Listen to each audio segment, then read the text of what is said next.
All right, welcome everybody. We'll wait just a moment as folks enter from the waiting room. Thanks for joining us.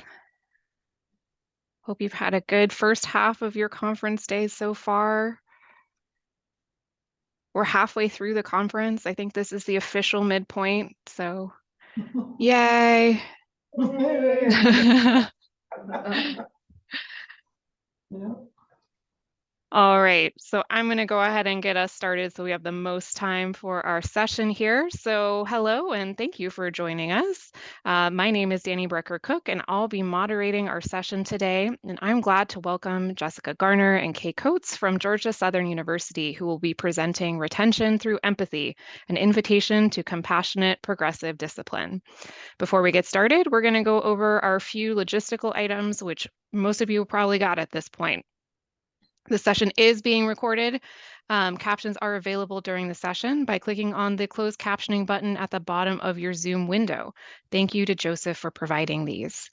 Please use the Q&A feature for any of your questions. That way we make sure that we see them. You can do this anonymously if you choose, and there will be about 10 to 15 minutes for Q&A at the end of this presentation. Please use the chat for any general comments or technical issues. Shanti is here and will be monitoring the chat for any of those. And she's also adding links into the chat. One is for a collaborative resource sharing document. So if you think of a related reading, podcast, video, or something else, please do share it with us in the Calm Resources Zotero or directly in the chat. And one of our volunteers will be gathering that as well. And then finally, we have a link for our conference code of conduct. So if you have any questions about that or anything occurs during the session, please do use that. So with that, I'm going to go ahead and turn it over to Jess and Kay. And thank you so much for your presentation. Thank you so much. I'm Jessica or Jess, and this is my colleague. I am Kay Coates. And as Danny said, we're going to talk to you today about retention through empathy and invitation to compassionate progressive discipline.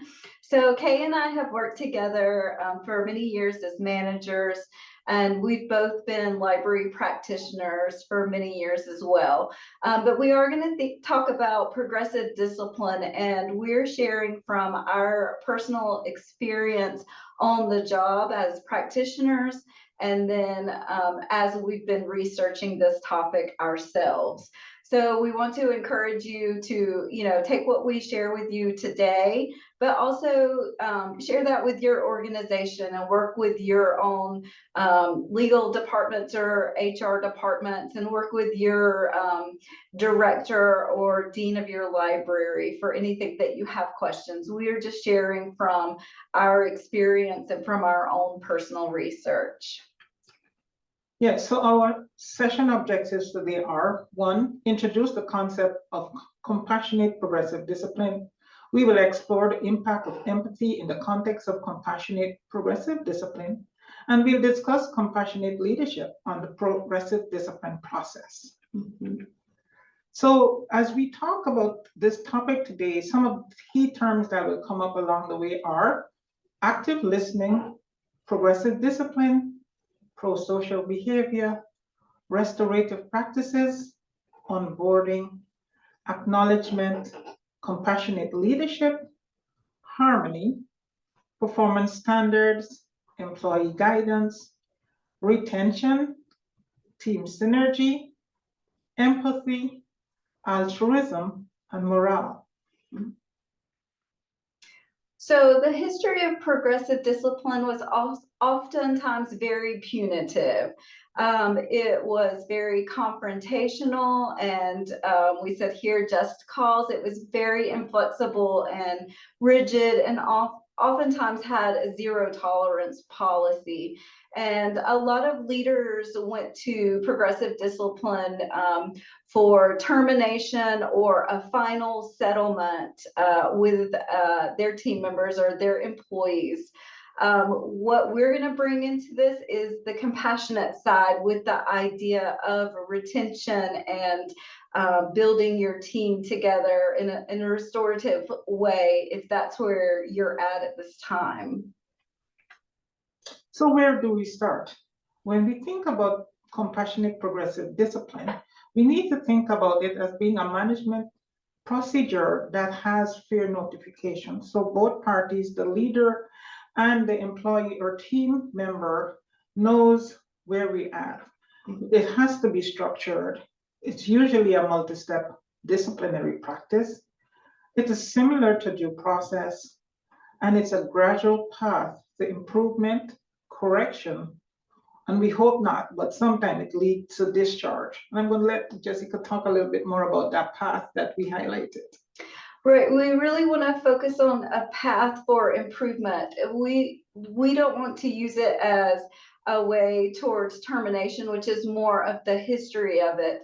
We want everyone on our team to be successful and to be a contributing member of the team. And sometimes in the workplace that requires a path to improvement. So, and that means working together with leader and team member to create a path that you can both agree on and travel together, and be there and agree that you're going to work on this as a team and not as this is what you must do, or it's that's it. We want it to be a collaborative path that both the leader and the team member agree on together. And even if there are situations where they don't agree, you agree to disagree. That's right. Based on the principles and the process, as well as the contracts that we would both sign along the way. That's right. So we often forget this step, but it all starts with orientation. When you first join any team, you start with onboarding and your training. And this step is really key for every team member. Oftentimes, I feel that as leaders, I know Kay and I've experienced this, there's an employee could be starting in the middle of a really busy semester. You just want to get them caught up to speed so that they can start, helping cover whatever duties that you need help, whatever you've hired them for. So you just kind of scoot past the onboarding as fast as you can and get them trained as fast so they can start helping relieve some of the workload, because oftentimes when you're hiring someone new, all other team members have taken on extra work and they're more than happy to give it to their new team member. But the training and taking the time that you need at the beginning is what is really going to set everyone up for success. It also is the time when you explain how your library, your organization works, how it's set up, what the expectations are for the employees in that organization.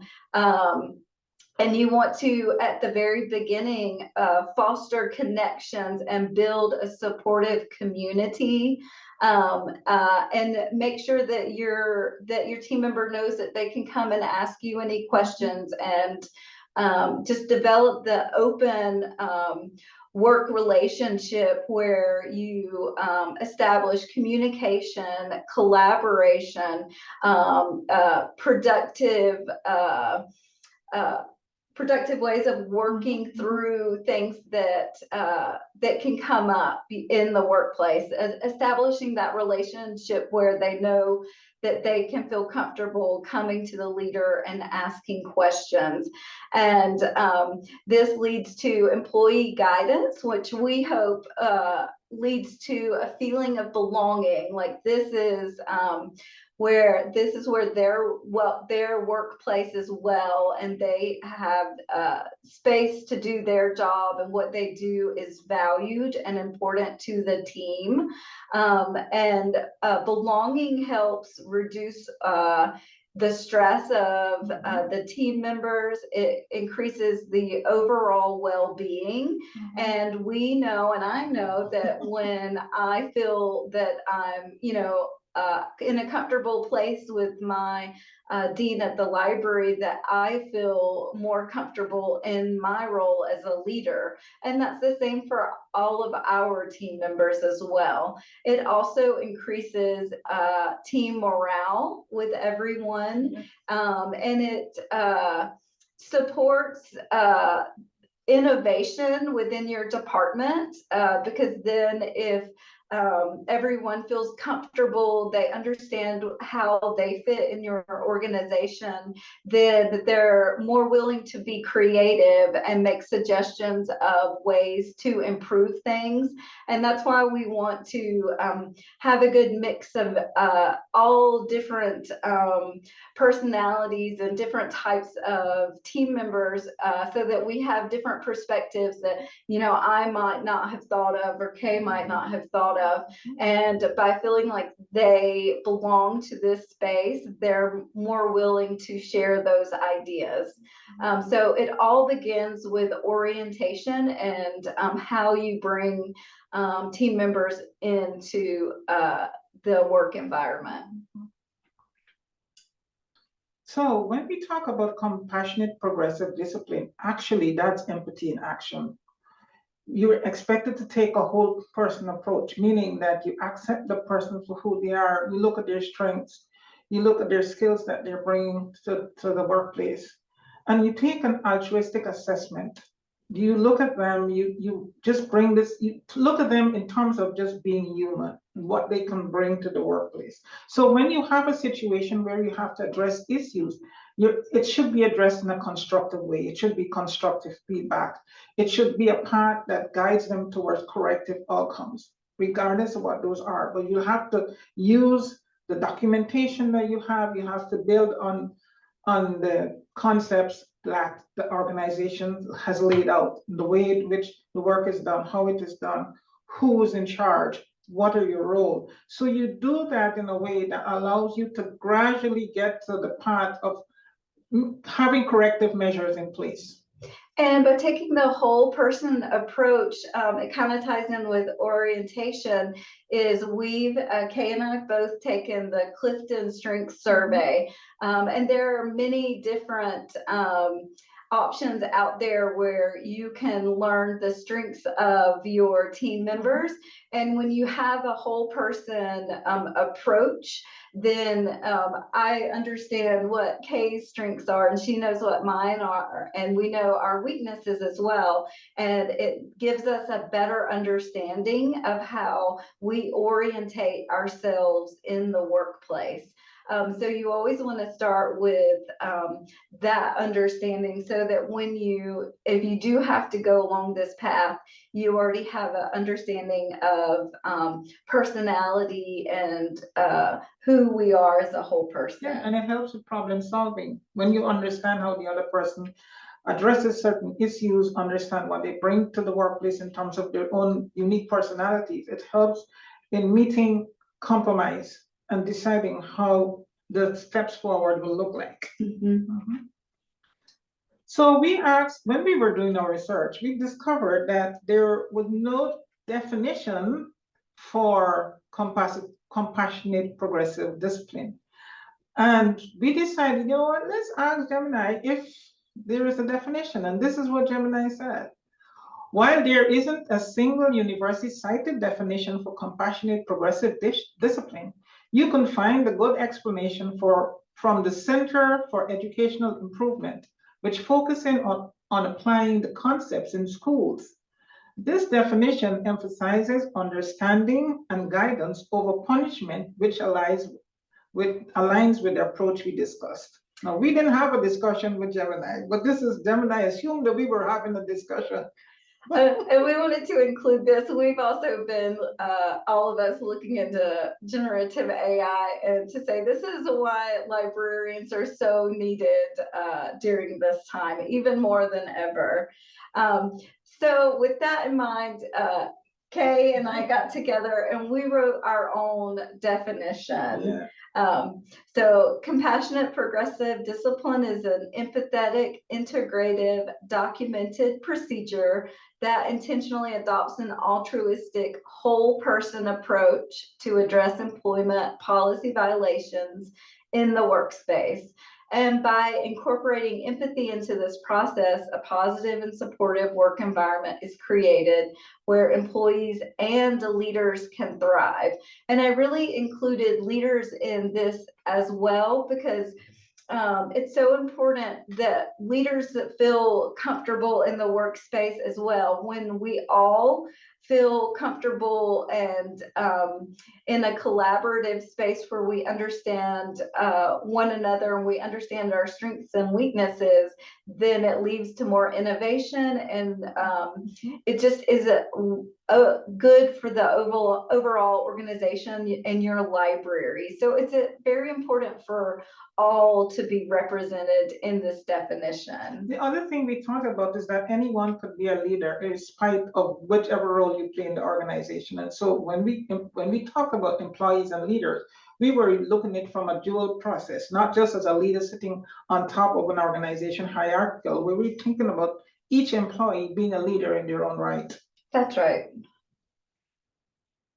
So we are talking about this. So oftentimes you have to sum up the situation. So this is where you're really getting into where you notice some things that might be going on. If you're the leader, you're noticing a few things that aren't going as smoothly as you would like for them to go. And you really need to be case specific, and what we mean that way is rather than take on an issue with the overall group, you want to make sure you're addressing the challenge where it's coming from, where it's arising from. So we all know mass emails with directives aren't good for employee morale. So it's really much better to address the specific instance. You could be dealing with employee behaviors, and what I mean with that is maybe you need some more training, or you've noticed that something that had been being accomplished for a while, maybe something has happened and we're no longer completing that task anymore, and you need to investigate and find out why. Maybe employees are having difficulty getting along with each other, and you need to address that in a place where everyone can feel represented. So and then maybe what you find out is that an accommodation needs to be made, and your organization, our organization, has a way to offer those to employees. So when you notice that things aren't quite as things have been, going along, maybe you're going along well for a while and then something transpires or something comes up, then you need to kind of sum up the situation as a leader and recognize what you're seeing with that situation.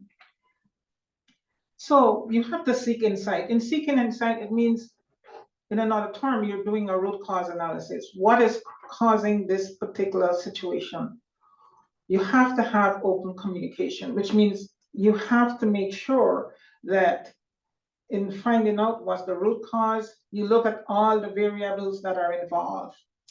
In that way, you can be supportive in terms of guidance. When you look at who involved, what is causing it, and then you decide, okay, what are the consequences? How do we get to resolve these issues or come to some compromise that on a way that we all can be supportive of each other? It will have a positive impact on the team or the department. And so we really need to have that open communication. We can't just, we're only going to talk about one part and not the other. We're going to deal with one part and not the other. We just have to make sure that it is open and honest. And this is so important why you go back to orientation and you establish the communication and the kind of work environment and develop a relationship so that everyone understands like the leader's style and their personality and one another, so that if something comes up and you're having to seek insight, you're having to talk to different employees, that you've already developed those relationships so that your team feels comfortable coming to talk to you as a leader. And you want to have developed that information, that relationship, so that you can give supportive guidance through the process. So you have to, in a way, customize with care, meaning you focus on the facts. And you have to listen and listen and listen again. The research says that when we listen, we only listen 25% of what we're hearing. We only absorb 25%. Knowing that, it means that we have to listen again, reinterpret in some ways, read back or say back to the person what they are saying to you, so that you make sure that your listening is impactful and effective. That helps with collaborations. Collaboration is the center point. I listen to you, you listen to me, we repeat what we're saying so that we're on the same page, which will help us to develop and support the kinds of options that we need to look at as we move forward. And with it's called active listening in some of the literature, but you want to develop a way as a leader to, when you're working with someone, when you're having a conversation with someone, that you catch yourself. If you're thinking to respond, then you're not active listening and you're not giving them the full attention that they need. So it's a skill that you might have to practice before you get it right. But you want to learn ways to catch yourself so that you can truly give the person before you your full attention. And then you want to make sure that you are continually providing professional development opportunities for your team and providing them with support options through the whole process. Whether that's more, meetings with you to touch base as the leader that things are going well, or maybe they just need additional training, or a webinar would be useful to help them towards the path of improvement. So that's when you really want to know your team, and what works for Kay or works for me might not work for someone else. So that's really why we say customize with care. That's why it's important to understand your team, and you can work with them with what will help them to be successful. So do we consider that redemptive application is important here? And you might gasp and say, redemptive application, what's that? Well, we could say that you're giving folks another chance, per se.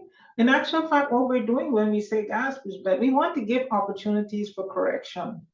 We want to focus on addressing mistakes in an environment where our team members feel psychologically safe, where they're comfortable, and not just comfortable in terms of the environment, but comfortable just being able to be open and honest. We want to be in that space so that we can strategize towards improvement. How can we get this problem dealt with in a way that allows both the organization to benefit, the employee to benefit, to create an atmosphere where all members of the team feel comfortable? And so we want to make sure that it results in a positive reinforcement of leading towards progression in terms of benefit, win-win situations and win-win outcomes. So for me, as a mid-career librarian, I feel like more at the beginning of my career, it was less focused on this, but now through our own experience and our research, what we want to do is strategize towards improvement is through the process. oftentimes, and I know myself, like even if you have a conversation about something and you're going to correct a behavior or, you know, do new training to learn something, that it's often good to give set touch points with your team members to say, I know we talked about this, but let's set a time to see how it's going, just to have a more casual conversation, and you may be able to offer other suggestions. But if things are going really well, that's when the positive reinforcement. So intentionally scheduling those moments. Don't just let it be one conversation and then you step back and see what happens. Like, make it an intention to touch base along the way and keep the communication open and stay engaged. Some parts of the literature consider it to be inquiry in terms of appreciation. So they say appreciative inquiry along the way, so that the worker feels that, okay, somebody is really caring, they're taking time to make sure that they have touch points so that we can touch base, just in case there is some misunderstanding somewhere, that is clarified or cleared up before we move on. That's right. So we think that the growth framework would be a good way to do or use when we have or want to decide to go on a path of compassionate progressive inquiry. So you have a goal in mind. The goal in mind is win-win outcomes. We have to look at the reality. What is the problem? So we go back to the root cause analysis. Once you find out what the problem is, what violations or not have taken place, we look at the obstacles and the options that are available, the obstacles that could prevent an outcome to be progressive, and the options that would allow it to be progressive. Of course, we take the person involved, which is most important, and so that we could devise a way forward. So when we use the growth framework, we actually quell the anxiety, so whoever involved doesn't feel, oh my gosh, I don't know what the outcome is going to be. I don't know what we can do. We don't understand the process. No, the process is clear. We have a goal. We know the reality. These are the situation as it stands. These are the pros and the cons.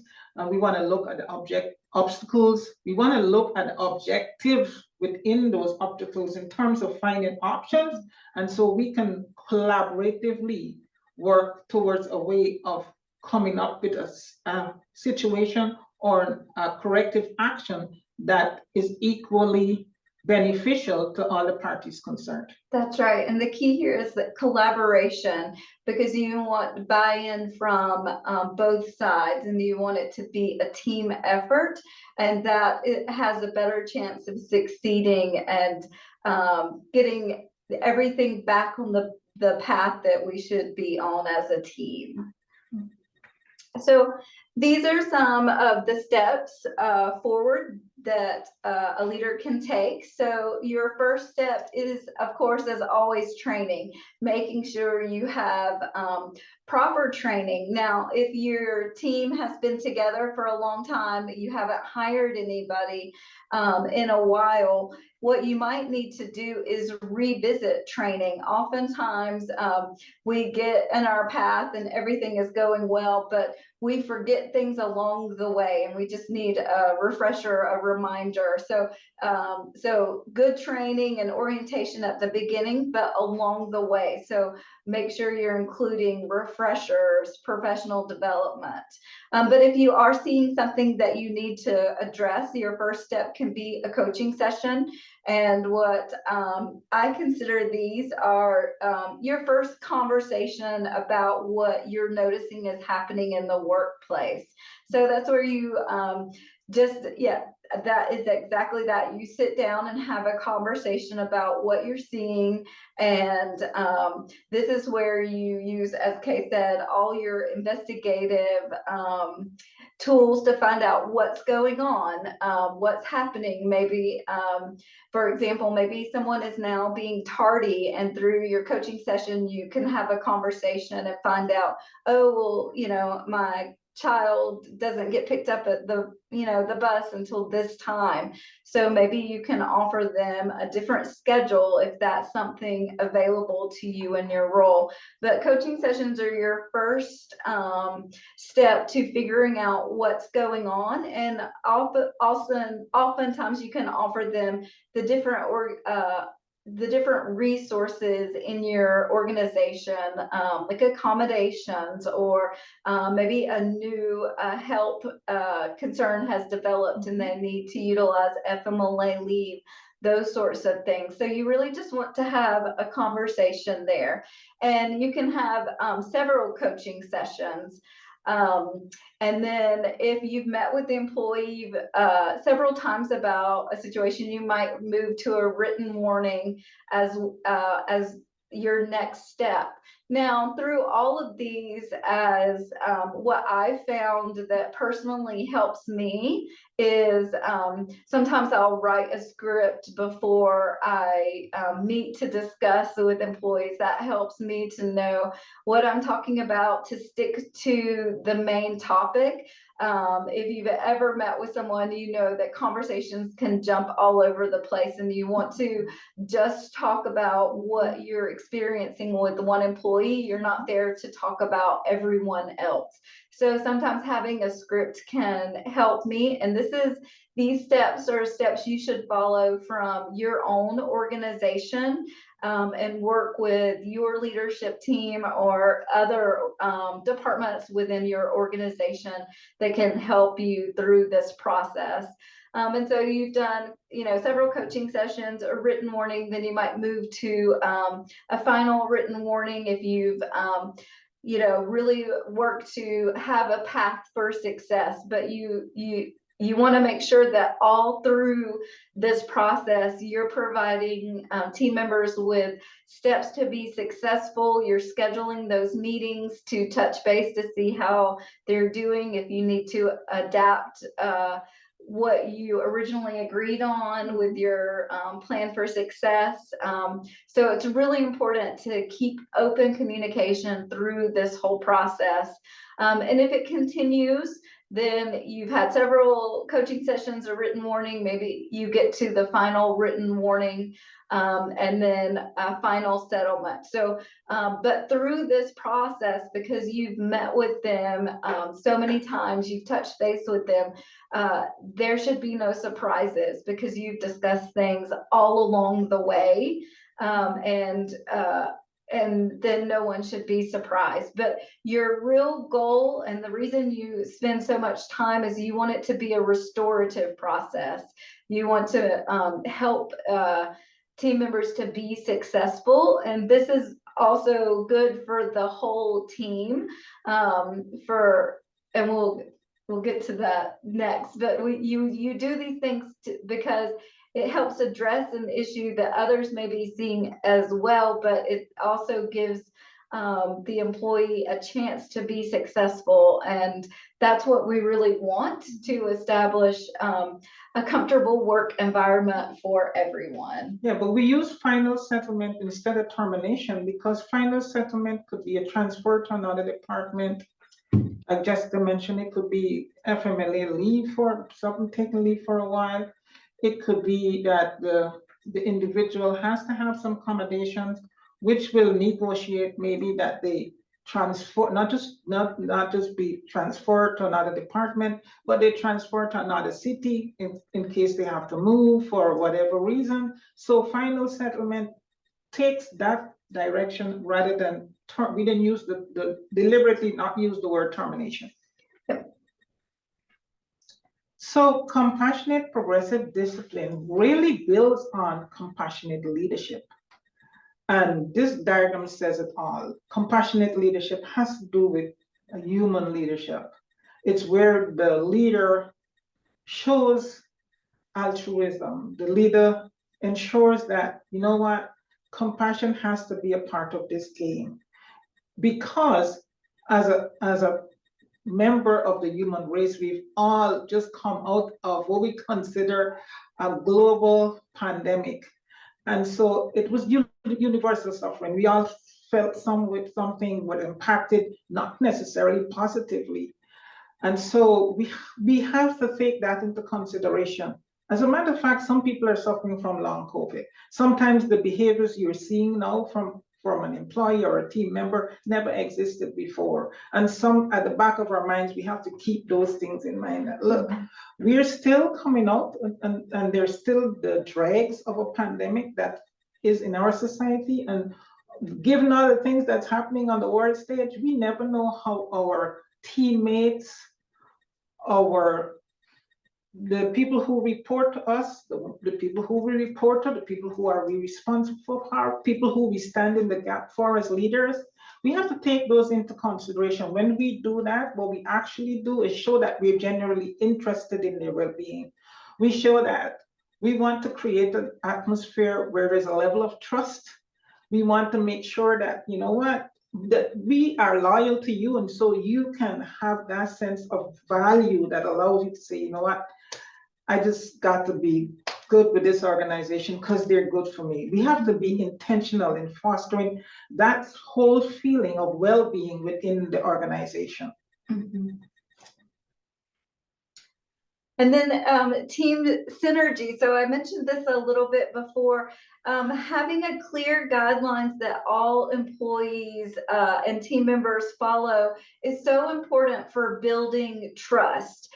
Because everyone knows that they're all equally treating fairly and equitably, because it's the same for everyone. And then fostering a culture of empathy where you understand that all of us go through different phases throughout our lives, and that where I'm at right now might not be where Kay is in her journey. So having empathy for where all employees are and making an effort to work with everyone and doing what you can to help each team member to be successful, whether you have to work within what you're allowed in your organization, whether that's an accommodation, maybe an adjustment of a schedule, if you can do that. Encouraging, one thing that I do is encourage team members to take mental health days, and I take those. We do have to use our annual and our sick leave, but I take those myself, and we all need to understand that sometimes you just need a break from work so that you can come back refreshed. Encouraging everyone to use their annual leave. We know that vacations help so much. So we want to encourage everyone to use that leave. Don't spend years building it up to burnout. I have seen that happen to some employees, like take those days off and come back refreshed. So sometimes that needs to be encouraged from the leadership, and we both do as well. So you also want to encourage growth and improvement. So encouraging your team to utilize whatever resources that your organization offers. So for us at Georgia Southern, people can take classes, so encourage them to take advantage of that they can take classes as part of their employment here, and then that helps them to grow and to improve. And then find ways to maintain employee morale. So I try a lot of different things. One of my most successful morale building exercises that we did was we found a paint along video that we did together, and then we all had like our paintings and we put them up in our offices and our cubicles, and it was really interesting, everybody went around and looked at everybody else's painting and saw where they put it in their cubicle, and it was just really such a fun day. So don't always make your professional development about learning something about the library or building a skills, make it something that's really fun, that like lets me learn something that I didn't know about my team members before that exercise. So be willing to think outside of the box and do something that's really fun and maybe a little creative as well. Anything, okay? Yeah, it helps when you can actually kind of just make sure that you sit with someone that you would normally wouldn't, have a conversation, draw a picture, talk about the hobby. Like Jessica didn't know that I love to, I'm a mature gem person, so I deal with gems. And I said to her, you know what, must come to my office. I have some gems. You could take one. And that built a relationship with us. So she said, you know what, I ran into this, I saw this. So things like that really help to build the morale. It helps to get to know one another that you wouldn't normally do on a day-to-day basis, sometimes because of schedules or sometimes because of the departments we work in. But those interactive events where you can kind of just take off the academic hat, take off, doesn't have to necessarily be, oh, you make sure you have to learn this. It has some, let's do something fun so you can build that kind of synergy within the team. That's right. And then our final recommendations is always know your policies and your guidelines from your organization. Be aspirational, supportive, and accommodative. Like you try to work with your employees as much as you can and give where you can. If you do find yourself on this process, document, decode, and debrief. So keep good records like through the whole process. And as leaders, I know that that could be exhausting of itself. But try to give yourself little breaks through the process and then come back to it later. But try to keep up with all of that that paperwork side of it, and then take a team approach. So work with your leader, your dean, your library director, work with your human resources and your legal offices. If you just work with others, if you know another manager who's been through something similar to you, go talk to them and have them share their experiences and where they were successful as well. And if you can find that mentor within your team in your organization, that will really be a boon and help you through the process. We say that when you do that, you're actually waving the magic wand of destiny, which is a metaphor for making intentional choices. You have to intentionally choose to work with the team member or employee. Then you have to go back to the basics. You have to look at your library policies. And policies change over time. Sometimes we forget to update those policies. So you have to be on the lookout for gaps in those policies so that neither the worker nor yourself get blindsided because a policy has changed and no one decided or even thought about updating the policies. So having a team approach really helps. Maybe the people in HR could say, you know what, you missed this. This is now a new procedure because of legislation. That kinds of business, yeah. And just through the whole process, make sure you're taking care of yourself and take a whole person approach with yourself, and know that sometimes when you're in this process, it can be exhausting, and that you may need to schedule, time off for yourself and for your own well-being as well. So that's just as much an important part of this process as all the other steps.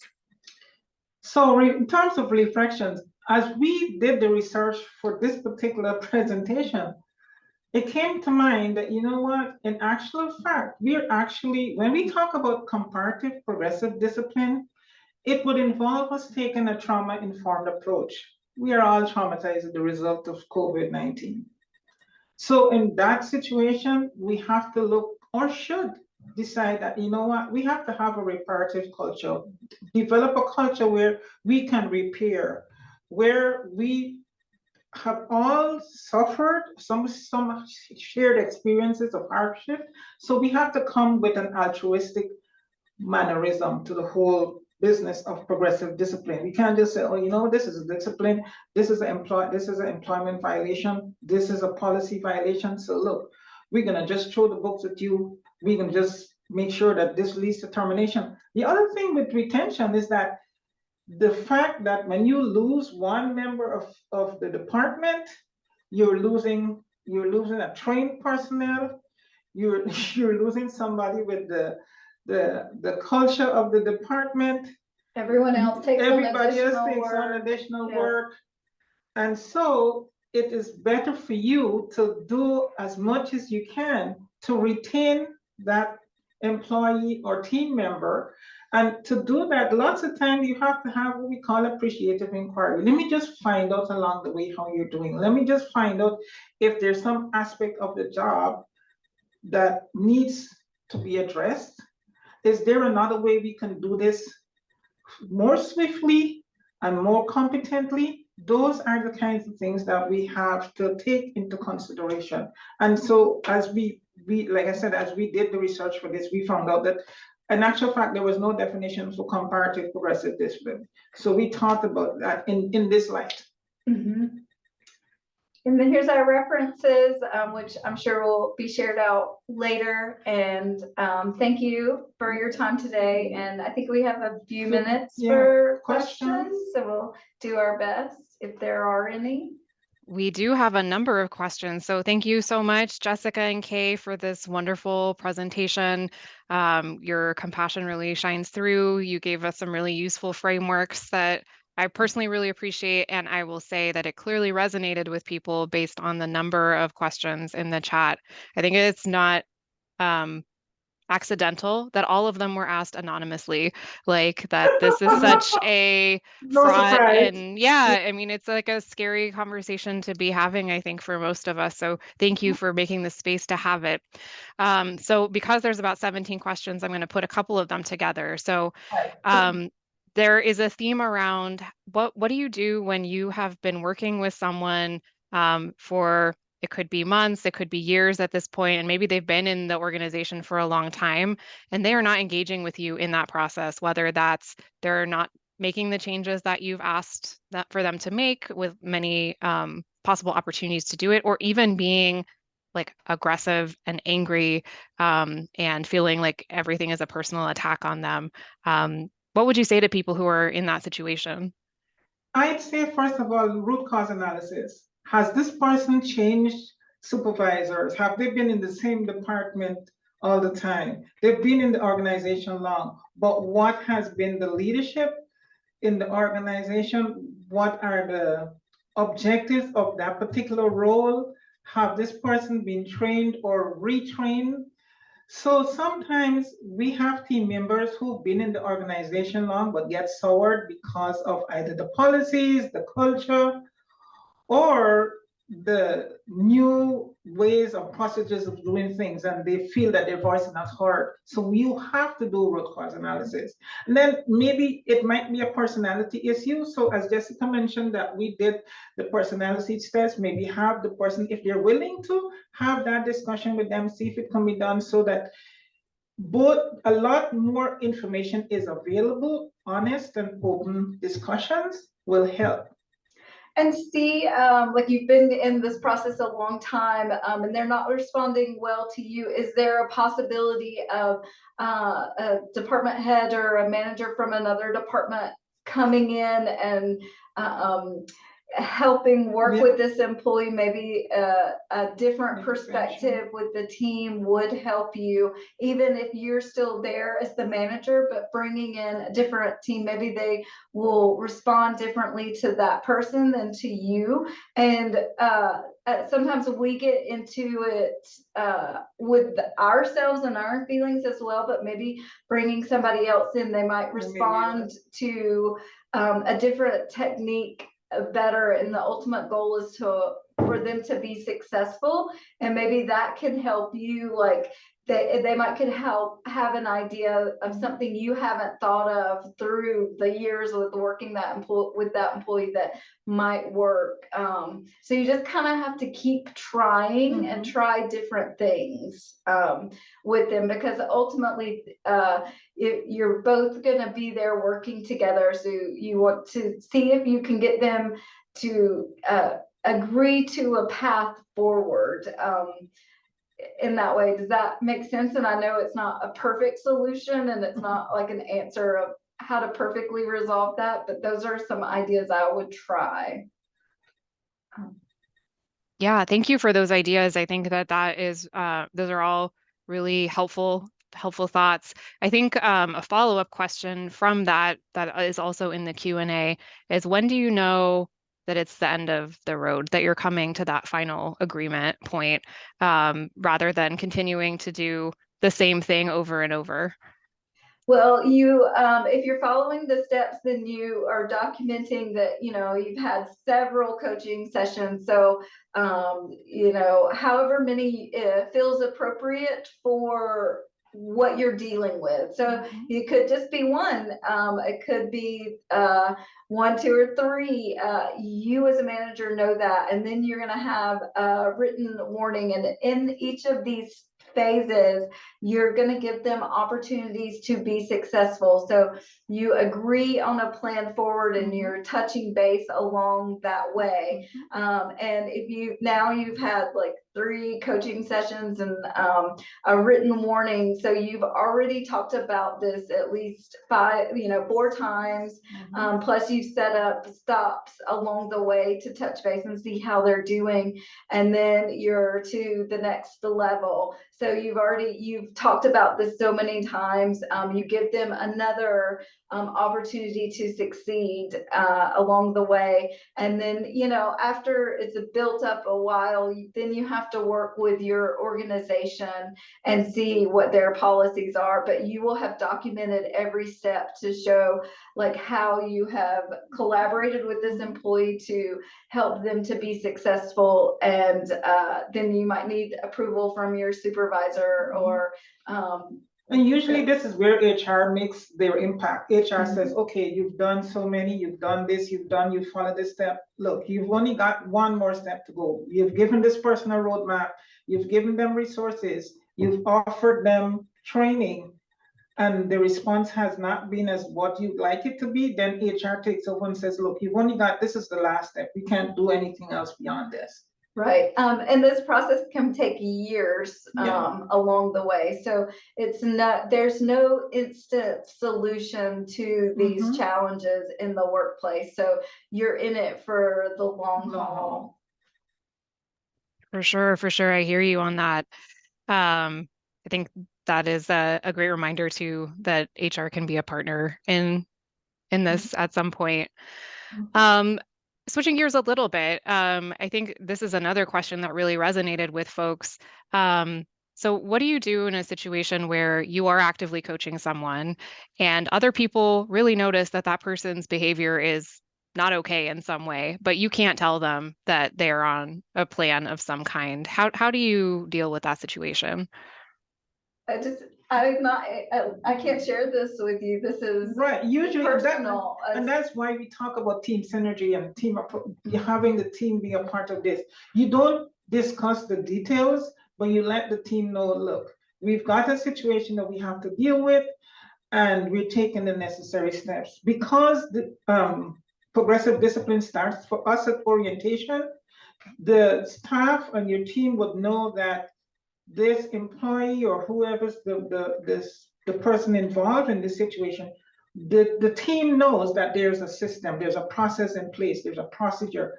And so along the way, when we talk about the brief, you say to them, okay, we're at a stage where, you know what, I can't give you the details, but we're making some progress. If it's a case where it has to do with, it impacts the schedules or the relationship with people on the same shift, then that takes on a little different slant.